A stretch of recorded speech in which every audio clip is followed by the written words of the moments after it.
The sky above New Valleys burned like a dying star, orange and blood-red streaks torn open by a cosmic tempest that defied all logic.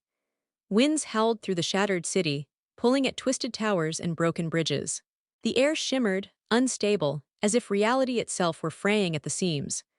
On a tilted skybridge overlooking the ruins, Commander Alara Voss tightened her grip on the rail, staring into the storm. Her breathing mask hissed with each breath, filtering out the radiation laced into the wind. She had 35 minutes. That's what the AI in her neural HUD kept flashing. 35:00 critical evac window. After that, the escape corridor to orbit would collapse. Anyone left behind was gone. Behind her, Lieutenant Cale Thorne limped up, his arm bandaged and his expression grim. His dark eyes met hers. He was the only one left from her original team. "Still no signal from the evac ship?" he asked, voice ragged. Alara shook her head. "The comms relay is toast. We have to reach Beacon Core manually and reinitialize the uplink. It's the only way we can guide the ship in." Cale looked up at the swirling black clouds and the arcs of purple lightning crawling across the sky. "You really think we can make it?" Alara glanced at her wrist. 34:12. Time was falling like ash from the sky. "We have to," she said. "Or we die here." The path to the Beacon Core ran through what was once the beating heart of New Valleys, a thriving city built on the edge of science and imagination. Now it was a graveyard.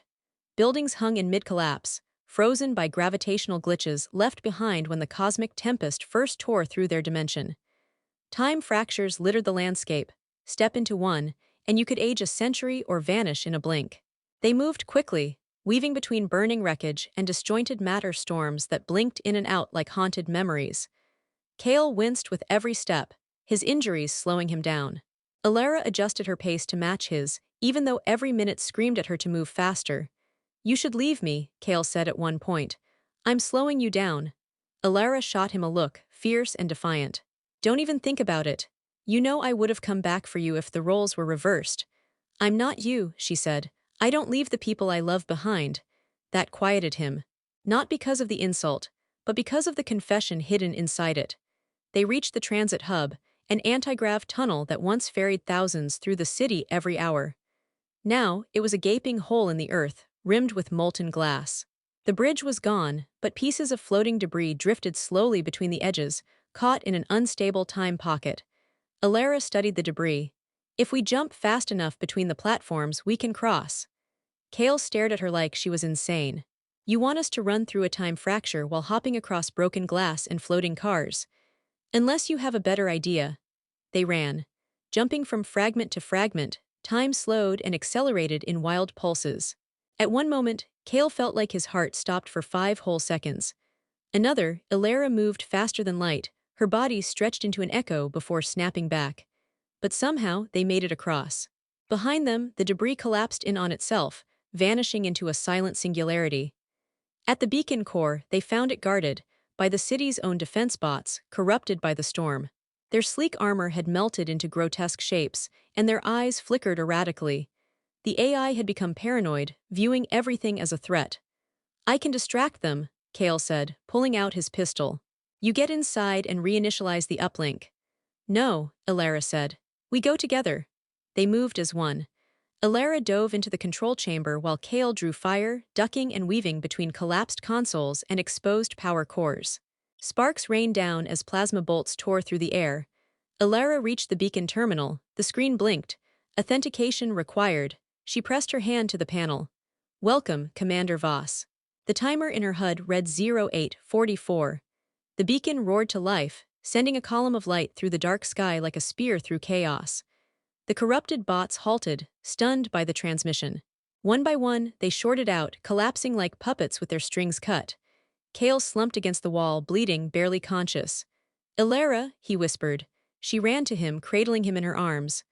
"I thought I'd lost you," he murmured. "You're not that easy to get rid of." His hand found hers. "When we first met back on the Endaris outpost, I wanted to tell you something." "I know," she said, leaning closer. "Me too." Outside, the storm screamed louder. The beacon trembled under the pressure. "Alara, go," Cale said. "You can still make it. I'm not leaving you.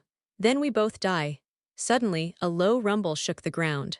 A dropship, the Siren 5, burst through the clouds, guided by the beacon's signal.